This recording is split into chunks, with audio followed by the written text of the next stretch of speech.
Elle souriait devant les gens, mais ses yeux demandaient de l'aide.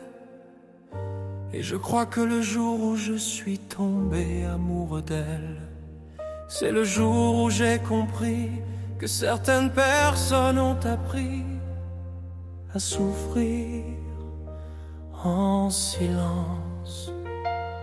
Elle riait fort dans les repas de famille, toujours là pour les autres, toujours disponible. Le genre de femme qu'on appelle forte, parce qu'elle continue d'avancer même quand tout déborde. Mais moi je voyais ses silences après les conversations, la façon dont elle regardait le vide sans raison, les nuits où elle disait « je suis juste fatiguée », alors qu'au fond elle était en train de s'effondrer.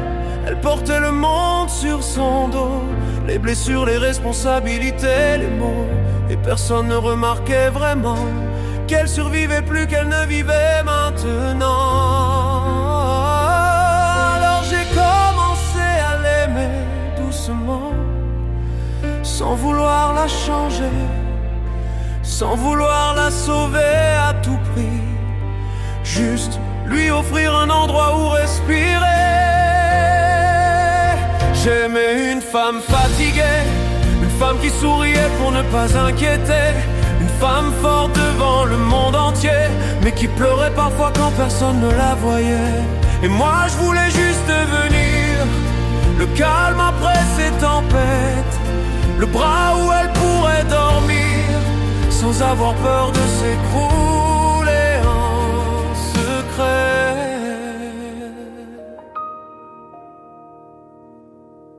Elle s'excusait même quand elle allait mal, comme si souffrir devenait presque anormal. Elle disait ça va passer en baissant les yeux, pendant que son cœur criait silencieusement vers les cieux. Et j'ai compris quelque chose avec elle: les personnes les plus lumineuses sont parfois celles qui combattent le plus d'ombre intérieurement.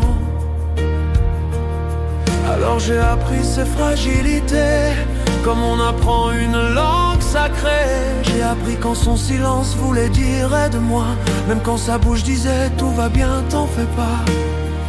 Je ne voulais pas être un homme de plus qui prend sans regarder les blessures. Je voulais aimer cette femme-là, même dans ses jours sans lumière.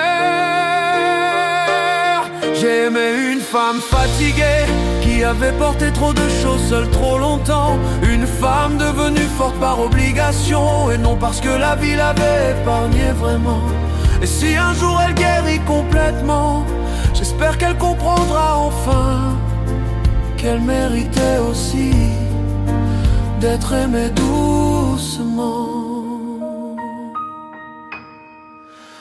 Les femmes les plus fortes sont souvent celles